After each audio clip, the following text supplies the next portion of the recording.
Once again, welcome everybody. It's so nice to see your faces, and I just appreciate the way this Zoom technology can still unite us across great distances. To be together tonight to hear about a very inspiring woman who speaks to us very particularly right now, as we're all doing our best to endure the pandemic.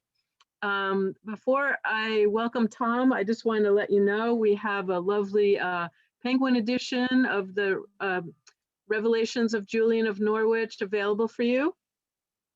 And I also have a lovely sort of daily devotional edition put out by the Paraclete Press, which we have here, and you might enjoy if you're looking for a daily companion as we move through the continuing winter and the continuing quarantine. And before I forget, just to whet your appetite a little bit, we are lucky enough to be inviting Tom Petriano to join us again later, a couple months ahead in early March, March 6th. There's a new book out by Pope Francis, Let Us Dream, the subtitle, The Path to a Better Future. So we'll be joining with Tom again to bring you this book, and we hope you can come back around March 6th, a Saturday, and be part of that. So many of you are familiar with Tom Petriano and his wonderful teachings, and I hope some folks are here for the first time to be introduced to that. We have welcomed Tom Petriano into the bookshop several times previously, in particular to speak about Thomas Merton, one of Tom's special interests and areas of deep study and reading. Tom Petriano is a professor and chair of religious studies at St. Joseph's College. He teaches both at the Patchogue campus locally and at the Brooklyn campus. Tom takes his doctorate in theology from Fordham University, and he teaches courses on a wide range of religious subjects and traditions, including Islam, Buddhism, and other world religions. As I mentioned, Tom has a strong interest in Thomas Merton and his spirituality, but today we're especially delighted and so very much interested to spend some time with Julian of Norwich and see how she made her way through some very challenging times. So Catherine, maybe if we could unmute for a moment or two, everyone, to give a warm Zoom round of applause.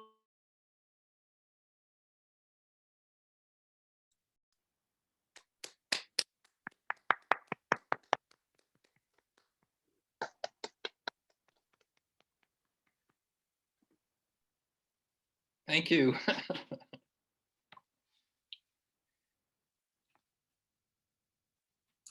I just want to pop in and say apologies. I think I ended up muting everybody instead of unmuting everybody. So much for the technology. Well, I'll get it right around the time that we no longer have to use it, but please, Tom. Yes, okay, good. Thank you, Catherine. Thank you, Marianne. Hello, everyone. It's really great to be with you tonight through the genius of technology and to be connected, even as we are apart from each other and in different places of Long Island and Florida. And I wish I could say that the background you see behind me reflects where I actually am, but no, I'm in Huntington Station, but I'm using a virtual background of the St. Julian's Church in Norwich, England, which is where Julian spent a good number of years in her life. And while she spent those years there, became very, very famous and well known for her book called The Revelations of Divine Love, sometimes called The Showings of Divine Love. She's a fascinating figure in so many ways. The first woman to write in English, actually. She's appreciated as a writer, as a mystic, as someone who can be a guide for us, a chaperone, if you will, as we ourselves are sheltering in place. As we'll see shortly, she sheltered in place for a number of years of her life in the anchorage attached to the Church of St. Julian, which I'll say more about as we go along. But she managed to keep her sense of self and peace in the midst of a very, very tumultuous time in her own life, and lived in enclosure, as we ourselves are all. I mean, her enclosure was chosen. Ours is somewhat is not chosen, I don't think, but nevertheless, we are experiencing all the different aspects of enclosure. And I guess just before we began, Marianne asked me if I was free March 6th. And I said, yeah, I'm free. I'm not doing anything because there's nothing to do really because of this imposed enclosure that we're all experiencing. So I think Julian is just a marvelous guide for us, a true wisdom figure for everything that we're experiencing now because of the pandemic. And I'm happy to really be able to share with you some insights from her life and her experience. I'm going to switch over to a PowerPoint that I'm going to use for much of the talk tonight. I'd like to spend, I don't know, maybe about 45 or 50 minutes sharing with you some of Julian's wisdom that can be helpful to us. It certainly has been helpful to me. And then we'll open it up for some questions or perhaps conversation or insights that I'm sure some of you will have as well. So bear with me for 1 second while I attempt to share the screen. Oh, good. Can you see the screen? Yes. Awesome. Okay. So just to situate Julian in a period of history, it's the 14th century, born in 1342 and died in, as far as we know, in 1416. Mystic, theologian, and anchoress. As Marianne mentioned in her introduction, I myself am a great fan of Thomas Merton. I'd say he is a true kind of mentor and guide for me. And I think I came to Julian through Thomas Merton, who has written something pretty remarkable about Julian. He has written that Julian is, without a doubt, one of the most wonderful of all Christian voices, the greatest English theologian. Nowhere in all Christian literature are the dimensions of her Christian optimism excelled. So that's quite a remarkable statement from Merton about Julian. And there are many images we can find of Julian. Obviously, we don't have any pictures of her, but there are various artistic attempts to represent her. And here you see one of them just to the right of Merton's quote, where she is in her cell, her anchorage, as it's called. And the medieval anchorages were most often constructed in such a way that the individual, most frequently women, not always women, but many women chose to be anchoresses, as they were called, and there were men, anchorites, and their cell was attached to a church.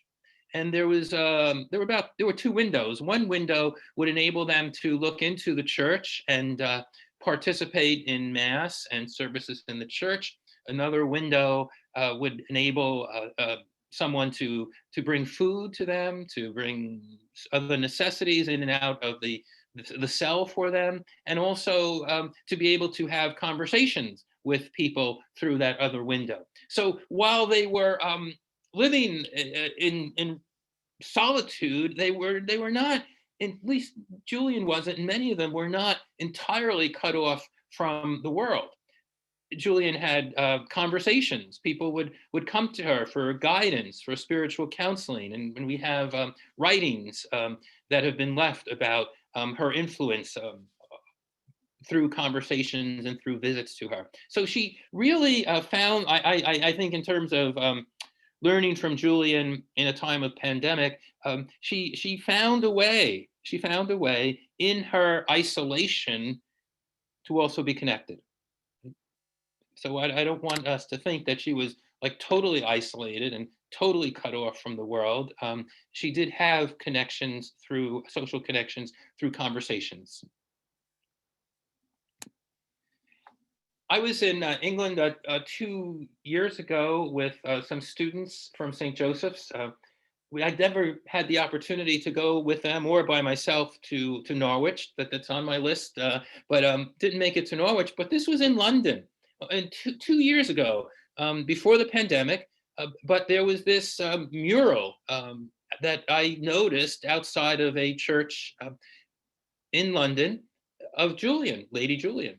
So she's a medieval figure, but a medieval figure who continues to be relevant today, who people find to be tremendously not only interesting but inspiring. I believe there were this mural was associated with a lecture or some programs that were going on there at the time. But it was striking to see this. I didn't expect to see it. I was just walking with a colleague, and here was Julian in this life-size mural. And here is Norwich as it might look today. Here is a depiction of what would have been her cell. It's not the actual cell, though, because the cell was destroyed in World War II and was rebuilt after the war. But it gives you an idea of how the cells were attached to churches. You can see in the church there where Julian is buried. And I think the inscription that you find on her tomb is useful. Here dwelt Mother Julian. She is often referred to as Mother Julian or Dame Julian, anchoress of Norwich, with the quote, "Thou art enough for me." It's interesting, in 14th century England, there were a number of mystics whose writings have continued to draw interest and give inspiration to many. Julian was just one of them. But I would like to mention those who are known as the English mystics. And then I also included at the bottom of the list there, Geoffrey Chaucer, who lived in England at approximately the same time. You could see his years overlap. He would have been writing the Canterbury Tales when Julian was writing her Revelations of Divine Love. But also significant mystics of the 14th century were Richard Rolle, Margery Kempe, who did know Julian, who was someone who visited Julian at her cell frequently. And Margery, in her book called The Book of Margery Kempe, has written about her visits to Julian and the influence that Julian had on her. Walter Hilton, and an unknown monk who wrote a pretty famous text of spirituality called The Cloud of Unknowing. So it's really interesting because, as we'll see in a moment, the 14th century, especially in England, was very, very tumultuous. We may think, rightly so, that what else could possibly go wrong in our own world right now when we're experiencing not just a climate change, but, as I guess President Biden said in his inaugural address, a cascade of crises. That's what we're experiencing, and what adds to our anxiety, I think, for the times we are living in. But the 14th century was also a time of incredible crises. And yet, in the midst of those crises, you have a number of these kind of important works being written by the so-called English mystics of the 14th century. The 14th century has been written about by historian Barbara Tuchman in her book, A Distant Mirror. It's subtitled The Calamitous. There you go, the calamitous 14th century. So this was a time of religious restlessness. Reformers like John Wycliffe suggesting, how dare them suggest that the scriptures should be written in English. But this was considered heretical at the time by the church. And so you have a period of heresies that were causing unrest in the church among the people. You have the Black Plague, the 14th century version of COVID-19. which I have 1348 as a year when it began, but it was not a year-long experience by any means. And in fact, it reoccurred in a word we have gotten used to, waves. And Julian experienced a number of waves of the Black Plague in her lifetime, the first one being when she was about 6 years old. This was a time of the Avignon papacy, when there was tremendous division in the church, and a pope was in Avignon, France. This was a time of, therefore, the Western Schism, as it's called, the 100 Years' War between France and England, the heresy known as the Lollard heresy, followers of John Wycliffe. And these, like things like the Lollard heresy, were causing tremendous conflict and controversy. We're not experiencing a Lollard heresy, but we're experiencing the political controversies that are kind of affecting our country and even our sanity, I think, right now. What we're experiencing in terms of the political fighting going on, and every time you hear the news and you say, "Oh my gosh," the Lollard heresy, I think, could be the equivalent of that kind of conflict and controversy and hostility. And it kind of erupted into something called the Peasants' Revolt. So these were a number of things that were going on, as you can see from the dates in Julian's life. I'm not, kind of big on the exact dates, but I just show you these to. These are the things she lived through. I want to point out too, it's not on this list, and it doesn't get into Barbara Tuchman's book, but when Julian was 19, the spire of the church collapsed after a storm. And if any of you have found yourselves saying in the past year, what else could go wrong? There were things that were periodically going wrong at that time in that Julian was living. So I think there are some striking parallels.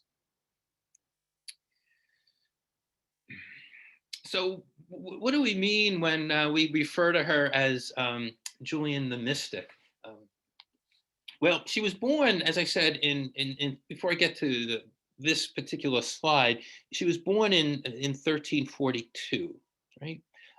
When she was about 6 years old, she had her first experience of the Black Death.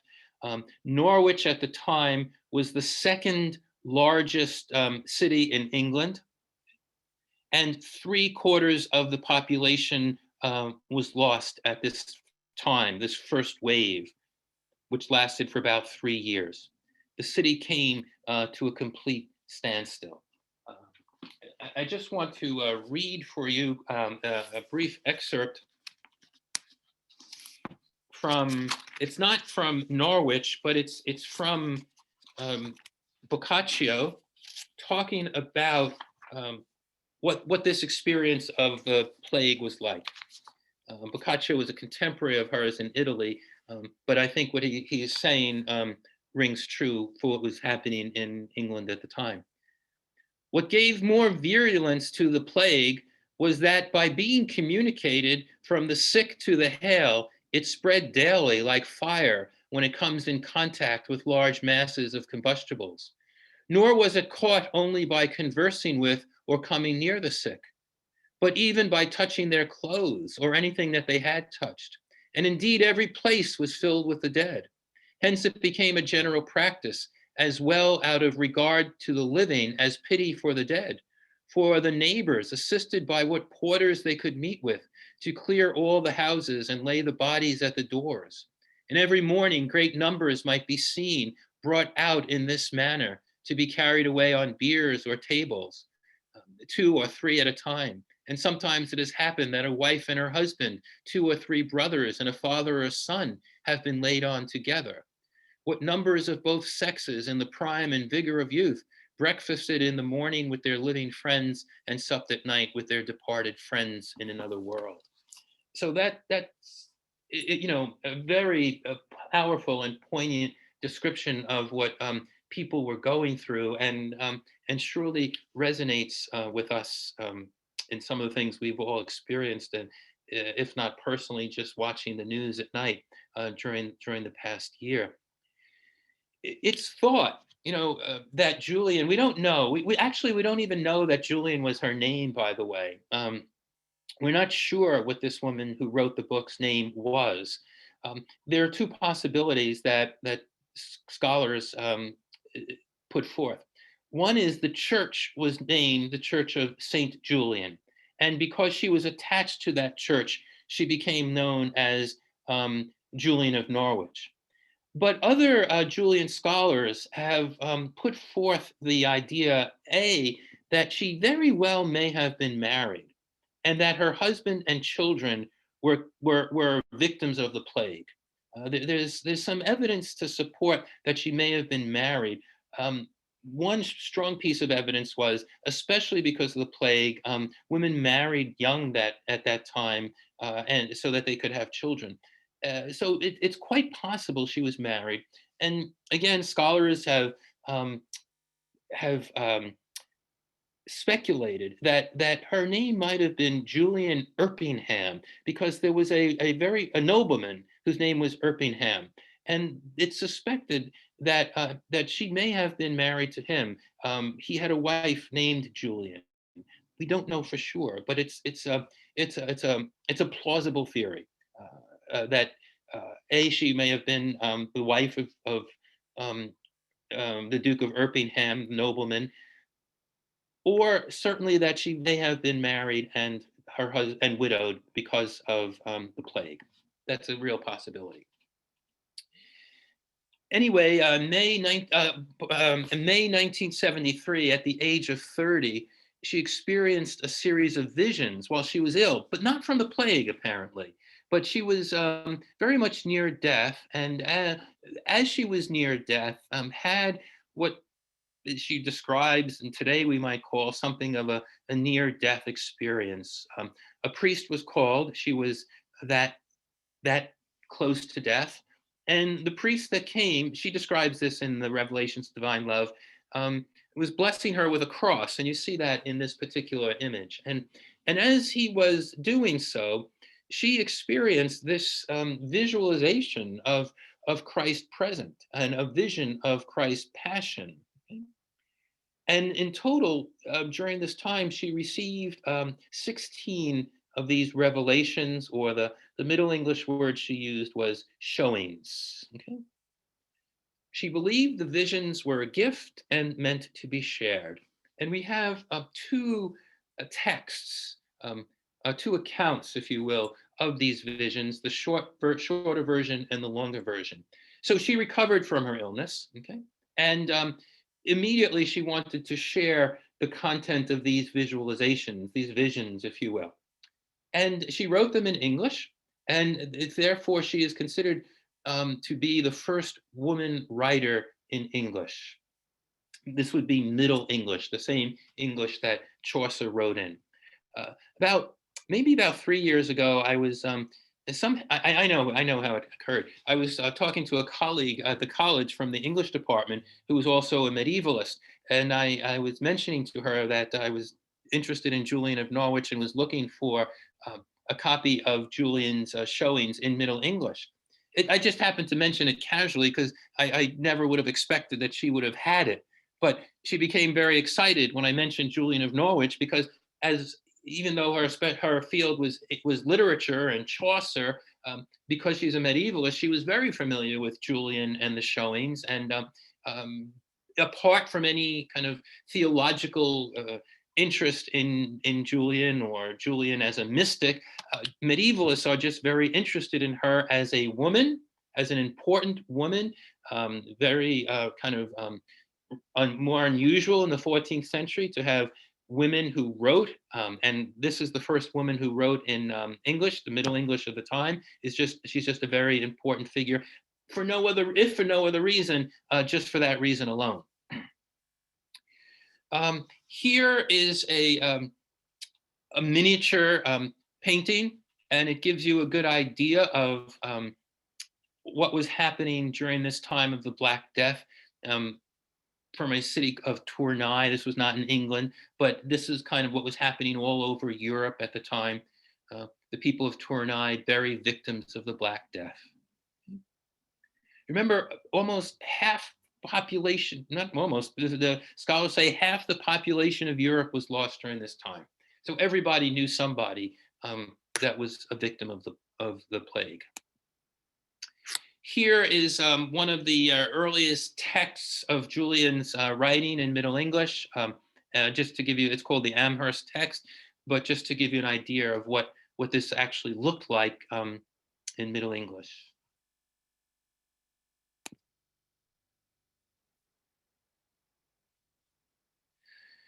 So an important aspect of what Julian's life was about, and why we're talking about her today as a wisdom figure in a time of pandemic, is that she chose to become what's called an anchorite.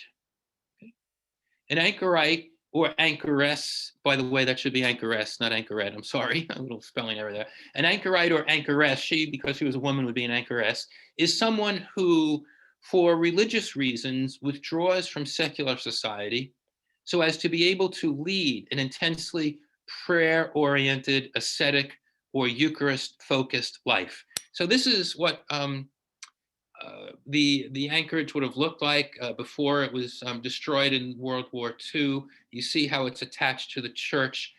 Women or men would have been sealed, literally sealed off from the world. They had to have permission from the bishop. Actually, it's very interesting. A requiem mass would have been celebrated when they entered the anchorage, because they would be entering there for the rest of their lives. So there's actually religious rituals for entering the anchorage and being closed off from the world, as Julian chose to do.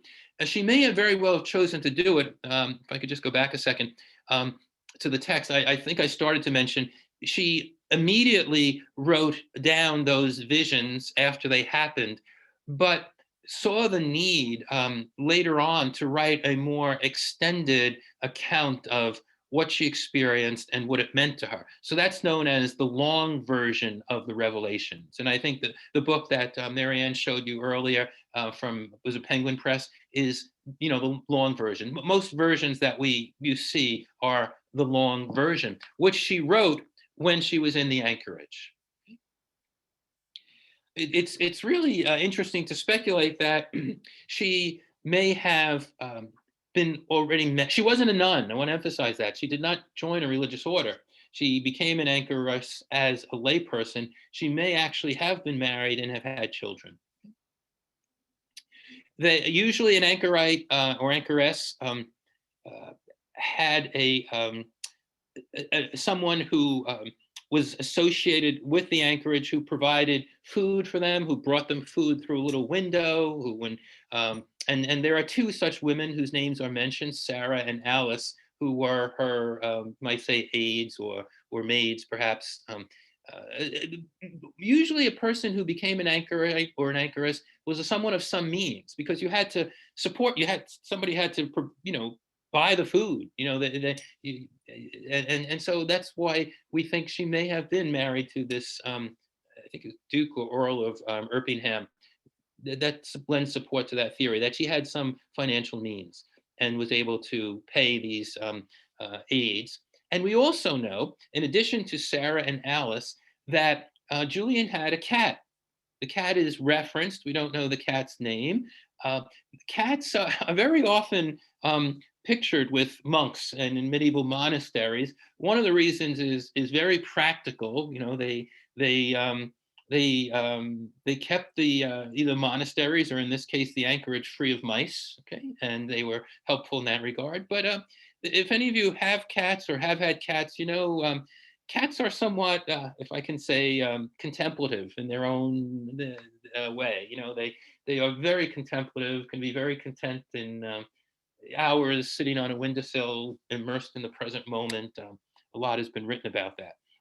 So we have, and many artistic images of Julian show her with her cat, as you'll see shortly. Oh, sorry.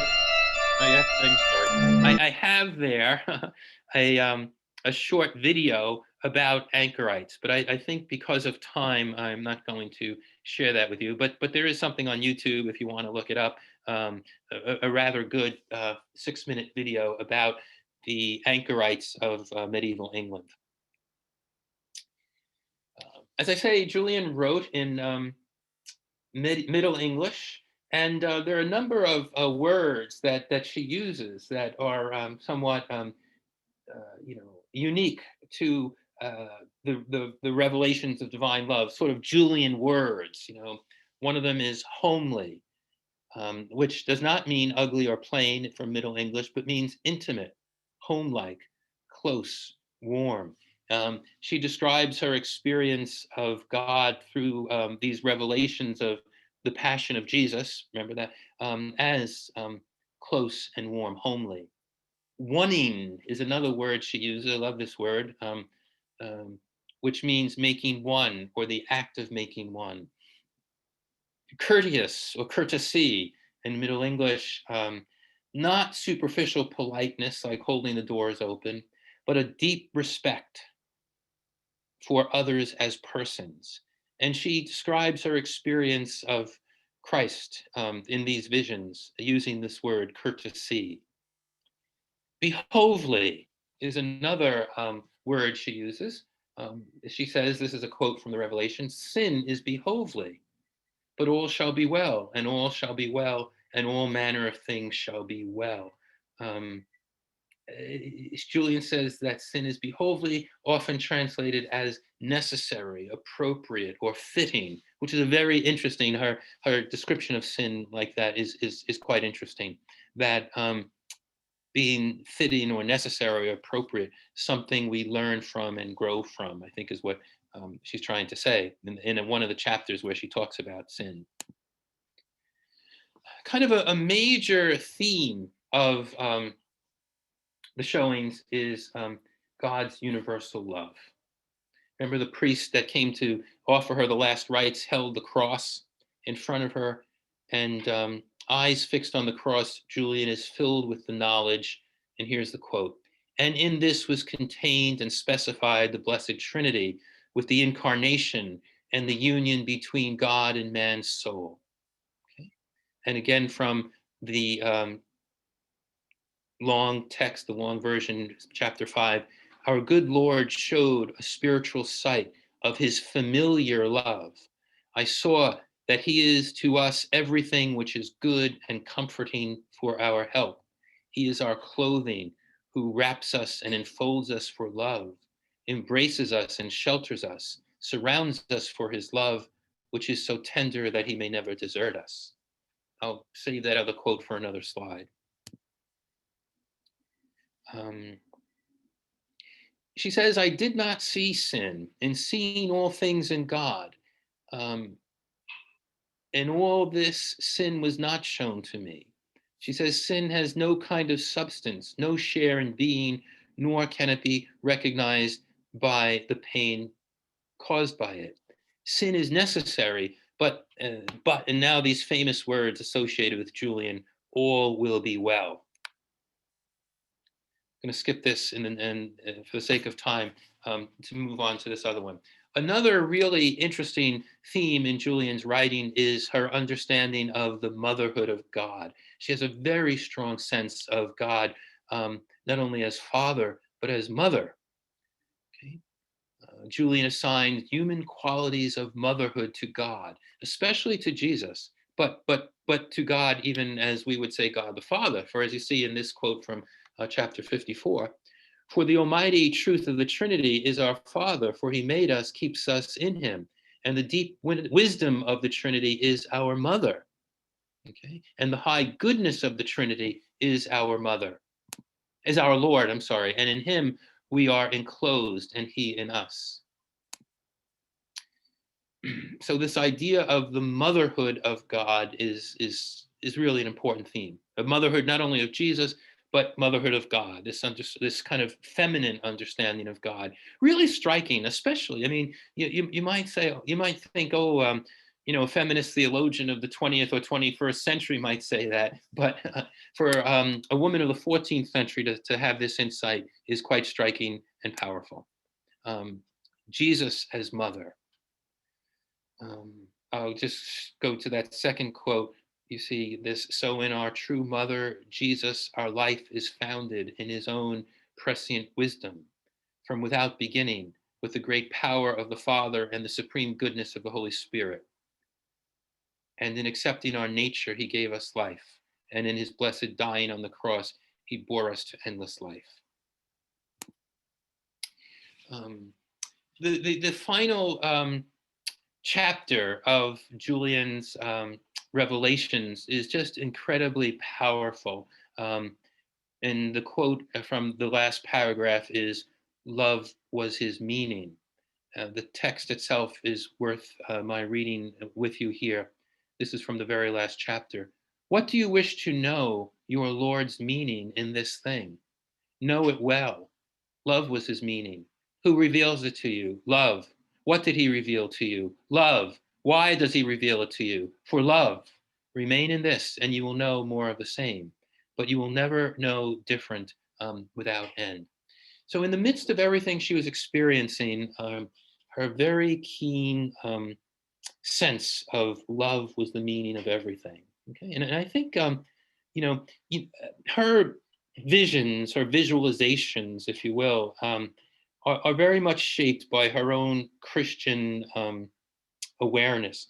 And so she experiences God in Jesus, in the Trinity, in the cross, the language of Christianity. But I think what she was experiencing can be understood also as something larger as well. She's using the language of Christianity, right? But ultimately, what she's saying is love is the meaning, and she finds it in the language she's most familiar with, the language of Christianity.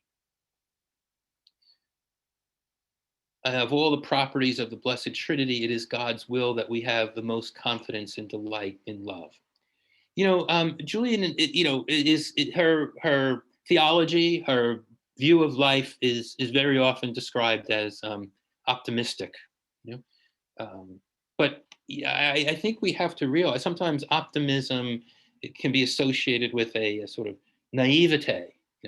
But when you understand all these things she's writing in the context of everything she had been through, she's not looking at the world through rose-colored glasses. She has experienced all the calamities I briefly mentioned earlier, and yet comes to this conviction because of her visions. One of the most famous texts in the showings is the meditation on a hazelnut. He showed me a little thing the size of a hazelnut. You can imagine if you had a hazelnut in your hand now. In the palm of my hand, and it was as round as a ball. I looked at it with my mind's eye, and I thought, what can this be? And the answer came. It is all that is made. I marveled that it could last, for I thought it might have crumbled to nothing. It was so small.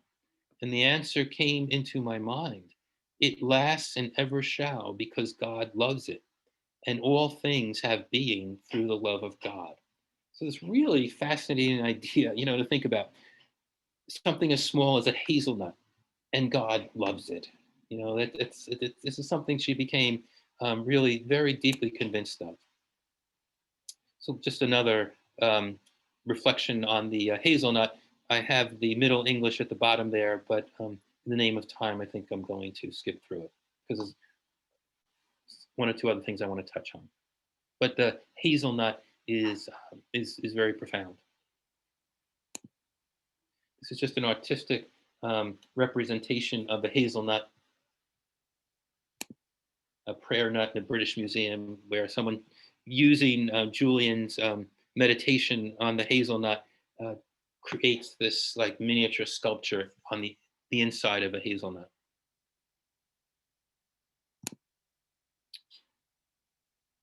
This is the quote on love I shared with you already from the end. I won't talk about it now.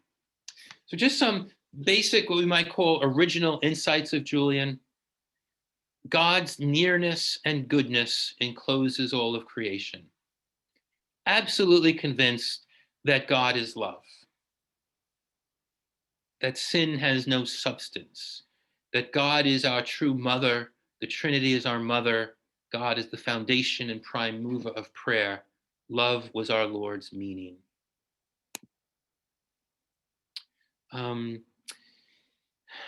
Over and over again, in the chapters of the Revelations, we have this quote from Julian: "All shall be well, all shall be well, and all manner of things shall be well."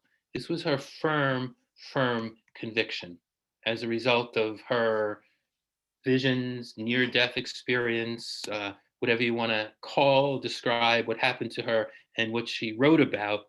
Her conclusion was this.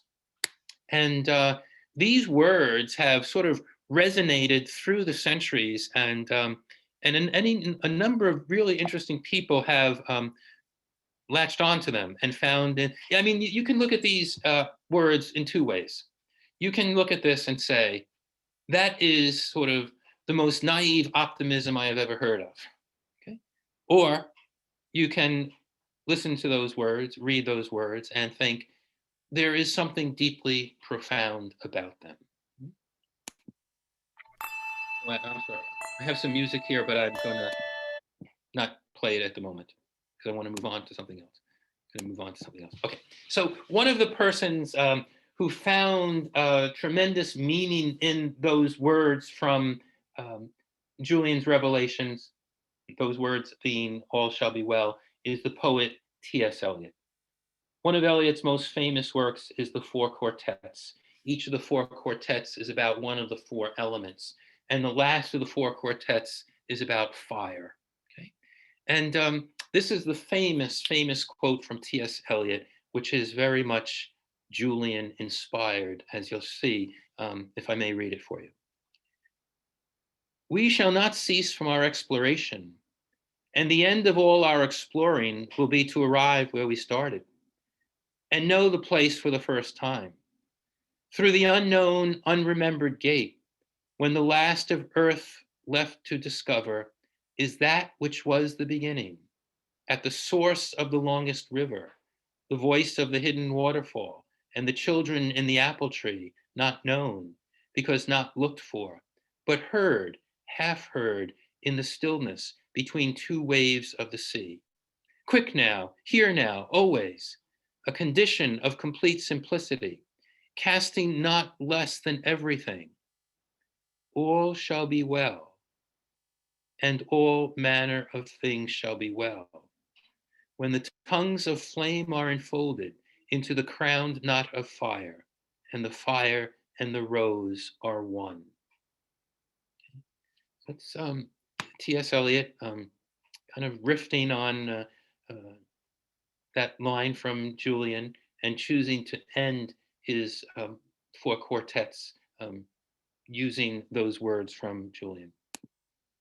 They've become kind of famous even as a tattoo, so I thought I would share this with you. You can if you do a Google image search, "all shall be well" tattoos, you'll find people have latched on to this expression as well, and in the form of a tattoo. And this one is actually the quote from T.S. Eliot that I just read to you, with those words that this person chose to have on. I guess it's her back. I think it's her, but I'm not sure. Again, in the interest of time, I don't want to read this, but the American poet Denise Levertov, very influenced and inspired by Julian's Revelations. They found in them something more than just sort of a false optimism or looking at life through rose-colored glasses. Denise Levertov had her own share of suffering for sure, and she has written a couple of poems actually based on Julian's Revelations. Here you have Julian with her cat, by the way. So what can we learn from Julian in a time of pandemic?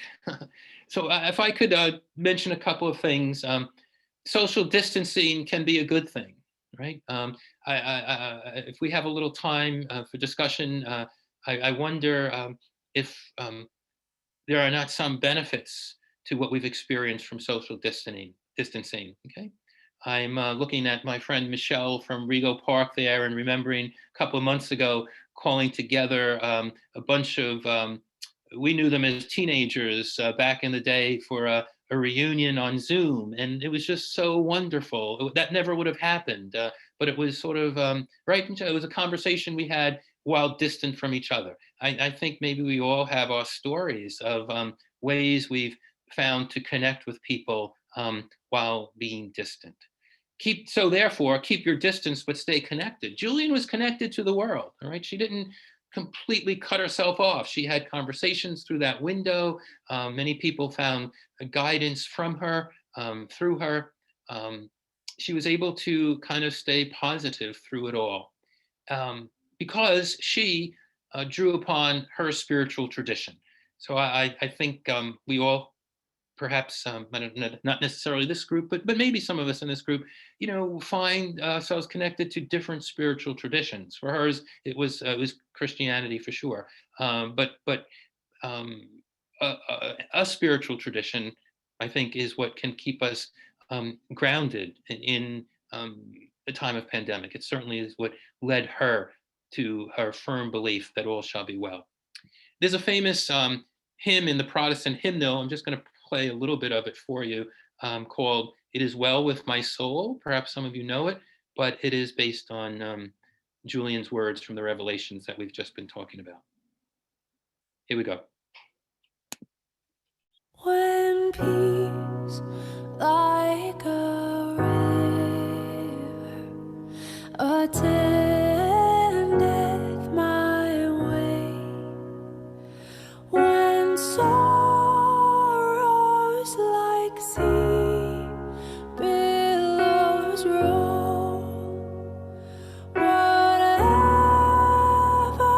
my Lord, thou hast taught me to say, it is well with my soul. It is well with my soul. It is well with my soul. Though Satan should buffet, though trials should come, let this blessed assurance control, that Christ hath regarded my helpless estate, and hath shed his own blood for my soul. It is well with my soul. It is well with my soul. My sin, oh, the bliss of this glorious thought. My sin, not in part, but the whole, is nailed to the cross, and I bear it no more. Praise the Lord,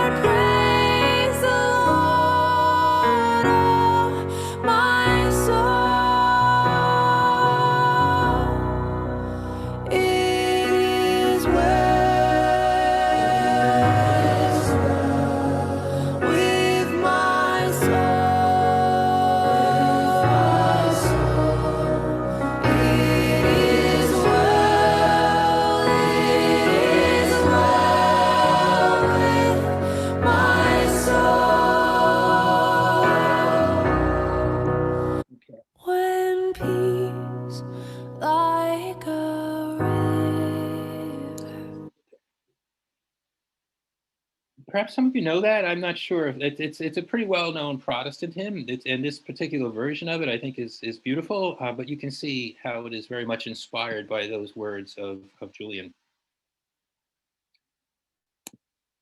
Here's just a couple of images as we're winding up here, because I cannot help but share with you some images of Julian and her cat. Since I have, my wife and I have two cats, Angelina and Graciela, a little shout out to both of them. So very often she is depicted with her cat, whose name we don't know, unfortunately. Another one. And you see so many of the representations, this iconography of Julian very often have the words with the image, all shall be well, all shall be well, all manner of things shall be well. And you see the hazelnut in her right hand, yes? I'm going to conclude my words with this last slide and another piece of music, and then open it up for some conversation. Again, you know, Julian wrote in the 14th century, but the piece of music I want to share with you now, I think all of us have become very familiar with these Zoom images, right, of people singing together. This is the way people have learned to sing, to be together while alone. And I think that's one of the wonderful things, you know, if we can find good things in what we've been through this past year. God knows there's so many awful things, but the good things are how people have come together to share music, come together in so many ways. But this is the people of Norwich, okay, just a couple of months ago, right? So they're living through our pandemic, okay? And how they found inspiration and peace and wisdom in Julian through harmonizing a cappella this song called The Bells of Norwich.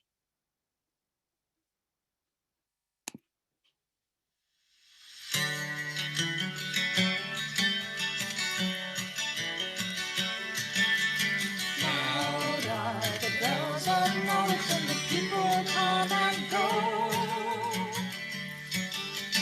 Here by the tower of Julian, I tell them what I know.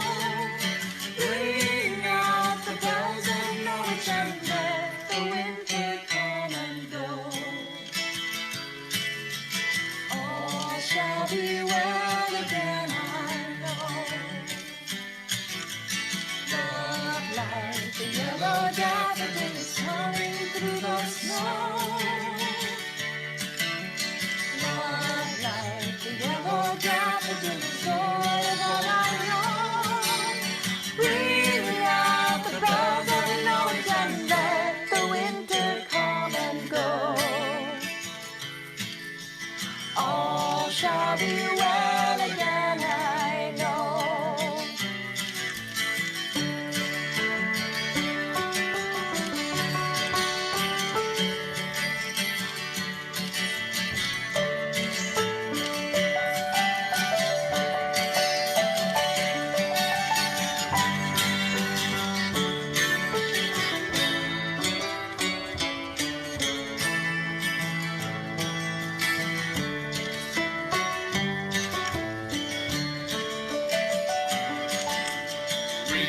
For the yellow daffodil, the flower in the snow.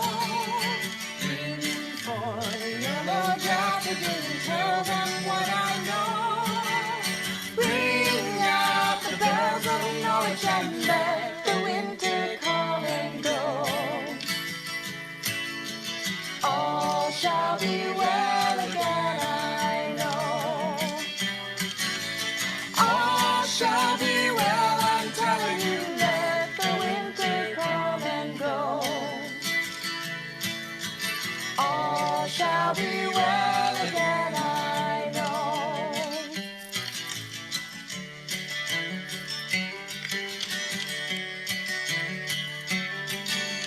Loud are the bells of Norwich, and the people come and go.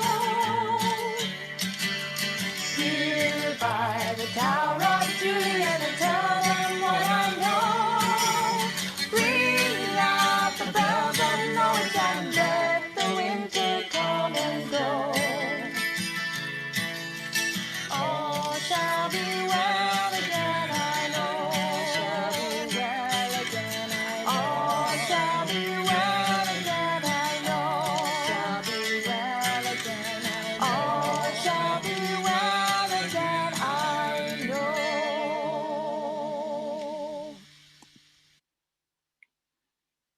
So let the winter come and go. It seems like an appropriate message to conclude my words with, and I'd like to maybe on that note, that thought, open it up a little bit. Let me see if you have any questions on the chat or. I'm going to hop in and just thank you so much. That was a really remarkable presentation, and everybody, there's many comments in the chat just thanking you for bringing Julian, to life in many, many different ways. So we're grateful for that. I'm gonna notice that Marianne has a question, then I think Wendy next has a question. So Marianne, if you want to unmute yourself and ask. Okay, again, thank you, Tom. It was just so lovely. I feel like we could continue on for another several hours. Oh, I'm so glad. Yeah. The visuals, the music, and the points you highlighted were so helpful. So one thing that struck me, Julian's emphasis on seeing God in everything. I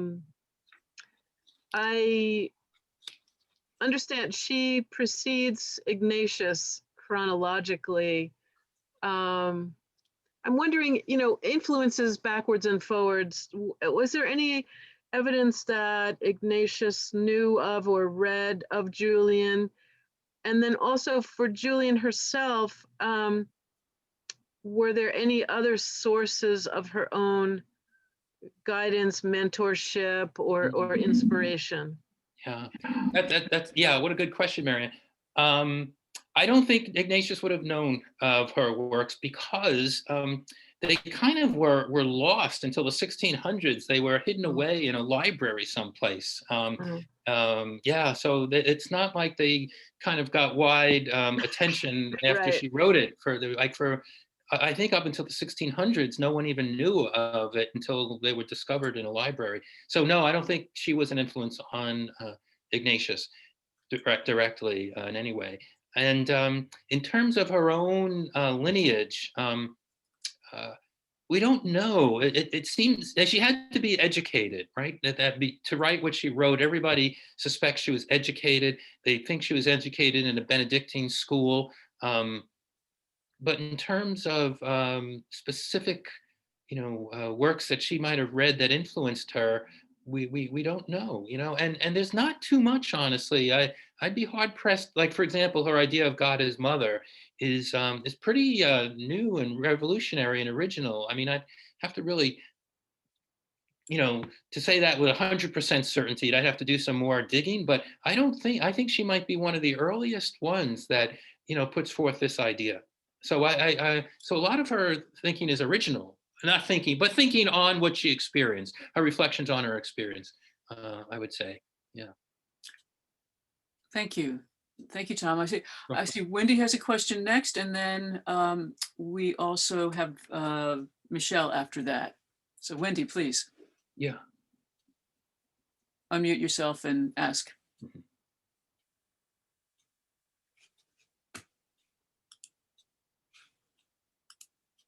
I'm not sure if she's. I saw that. I think one of the questions I see is, was there any pushback from the church regarding her authority? Apparently not. No, she seemed to be very careful in avoiding, some of the controversies, because this was a time of heresies, and there were heresy hunters around for sure. She did not at the time experience any kind of pushback from the church at that time. Although interestingly, she's a saint in the Anglican Church. She's not a saint in the Catholic Church. She's never been canonized a saint in the Catholic Church, but in the Anglican Church, she is a saint. Yeah. Interesting. Yep. Great. Music. I think Wendy also had a question about Anglican music somewhere. I thought I saw it. Yes, there is a song, a hymn, and it's just kind of escaped me at the moment. There's another famous hymn that was influenced by Julian. And Wendy, I know I'm going to see you, so I will tell you when I can find it. But yes, there is other music that has been inspired by Julian. Yeah, great. I mean, we'd love to get that list too when you Right. when you come through it, come by it. Absolutely. So Michelle is also in line to ask a question next. Michelle, if you could unmute yourself. Michelle Labar Hayes. Mhm. Haynes. Okay. You need to unmute, Michelle. We I think can't it hear. says, are you not allowing up muting? I see somebody wrote that in the chat, Catherine.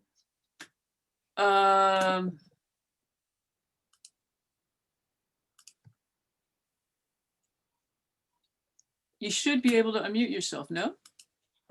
Now, Okay. you just changed the parameters now. Okay. Okay. Now that's better. Good. So did Michelle want to ask a question, or she still can't? She still can't unmute for some reason. Okay. Do you want to type your question into the chat? I'm sorry, we have to check that out. See if we can correct that.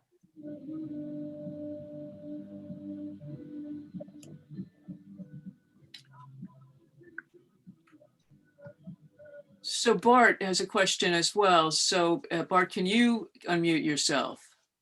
Sure, I'm Okay. unmuted. Okay. Hey, Bart. Howdy. Hey. Tom, how are you? Hey, how are you guys? Good to see you. Good. Let's see. So, is there any information about Julian's rule of life, which, you know, if I remember correctly, she would have agreed to and sort of worked out with her bishop Mhm. when she was made an anchoress? Yeah, I am sure there must be, Bert. That's a good question, and I'm sure there is. I don't have it. I haven't seen it, but you know, as I say, this was a very formal ritual whereby someone, with the permission of the bishop, was almost consigned to the anchorage, and you know, they had a requiem mass. So I'm sure there was some kind of agreement. But and I imagine it could be found, because this was, you know, lots of folks did this at the time. You know, relatively speaking, this was something that people, men and women, did. So I'm sure there had to be something, and it's probably something that could be researched, but I don't know offhand. I'll try and find out.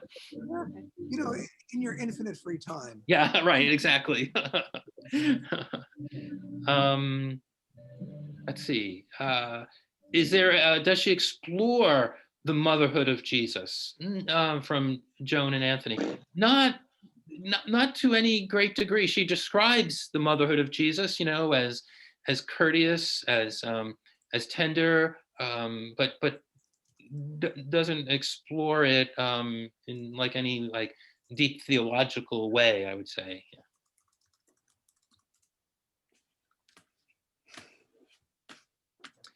Besides questions, does anybody have any kind of reactions or observations?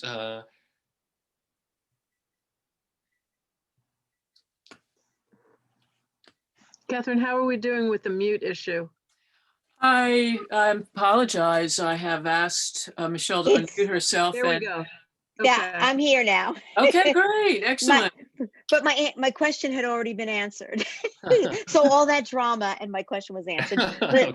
But in reaction, I just have to say that, you know, this was a wonderful way to connect and to be part of something bigger than my apartment, my husband and my son and my job, and to be able to see like-minded people joining together to be able to socially distance, deal with our solitude, and to learn something. It's been a pleasure. I've really appreciated this. Yeah, good. Thanks, Michelle. It's great having you Great with to us. see you. Mhm. Michelle is a graduate of St. Joseph's College, by the way. Yeah. Oh, Woo! way to Yeah. go. No, thank you for joining us and sharing that. No, Other thoughts, reactions, questions? Wendy, did you have something earlier when we were having mute issues? You're okay? okay. I see also that Catherine DeGeorge put a nice comment into the chat. If she would like to unmute herself and speak, that would be nice.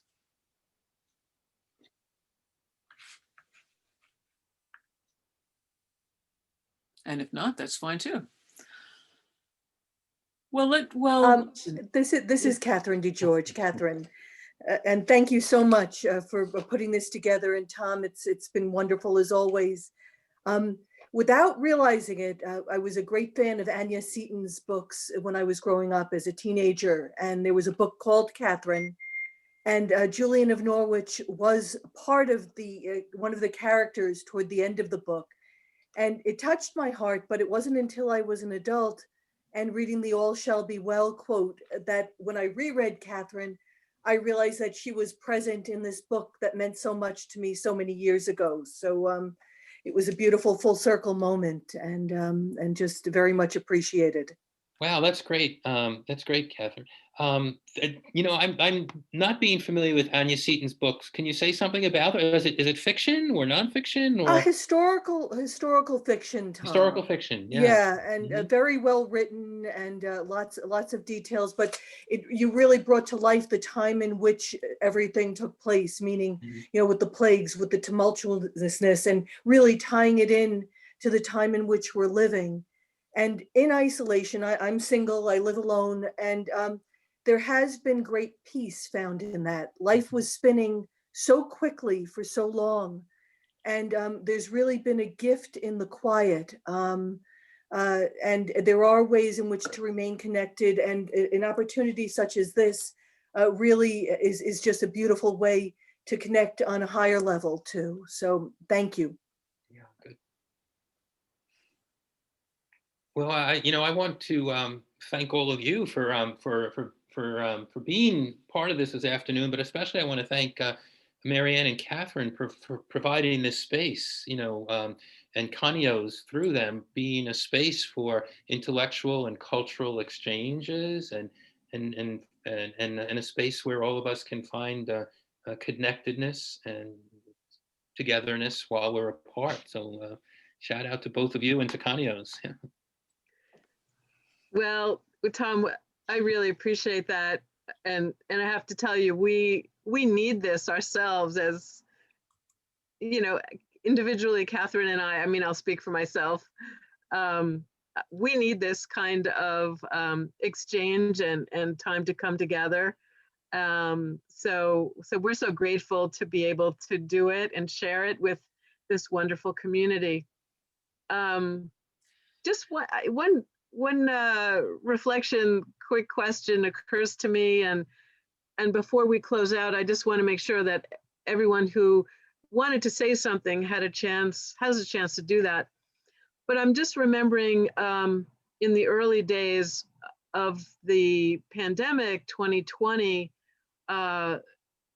just about this time of year, February into March, and when the disease was ravaging Italy in particular, Catherine and I had our eyes particularly on that beloved country we were hoping to visit there. But aside from that, I remember seeing so many signs out the windows, and the expression "all will be well, all shall be well" on various video clips that were coming out of Italy. I don't know if other people remember that, but it's just standing out to me now, wondering whether that's just become so interwoven in our cultural conversation, or whether it was a specific reference to Julian. I don't know if you have any. Yeah, that's a good question. But I did see it quite Mhm. frequently. Yeah, I'm sure there are folks that use the expression not being necessarily aware where it originates. Mm-hmm. It's become part of our culture in a way to hear that or to say that. And I'm just in closing out, and maybe someone else has another question, but I'm curious on your commentary on why there were so many mystics at that time. If you wanted to talk a little more about that. You started the talk with that. Yes, yeah. I mean, it's just really interesting that they were from that time. It may have something to do with the fact that sometimes during times of greatest suffering, they also become times of greatest creativity. I mean, there's lots of examples of like some of the great works of literature or music. You know, Dante was in exile when he wrote the Divine Comedy, and Beethoven was blind when he wrote the Ninth Symphony. You know, that there's something about our experiences of struggle and suffering that become catalysts almost for connecting with deepest parts of ourselves and creativity. So, I mean, I do think there's something to that, and perhaps that has something to do with why you have these great mystics, especially in the 14th century in England. There could be a connect. I think there could be a connection there. Thank you. And thanks again, Tom. And thanks for bringing A Distant Mirror into the room too. I think that makes a great read over this winter season for those of you who haven't yet read that. And I've posted again in the chat how you could get it either from us or through bookshop.org, as well as a link to support our not-for-profit Canio's Cultural Cafe. If you enjoyed tonight's presentation, you're welcome to jump over to that link and show us a little love there too. So any last comments or questions? I'm just going to reference Bart's question about the rule of life, since I don't know exactly what the rule might have been or the rules. So I'll say that perhaps someone was able to bring her a glass of wine from time to time, and now might be a good time for all of us to have a glass of wine. Hey. and That's drink. great. Yeah, good. Thank you, That's everybody. great. Okay, thank you all. Thanks everybody for joining.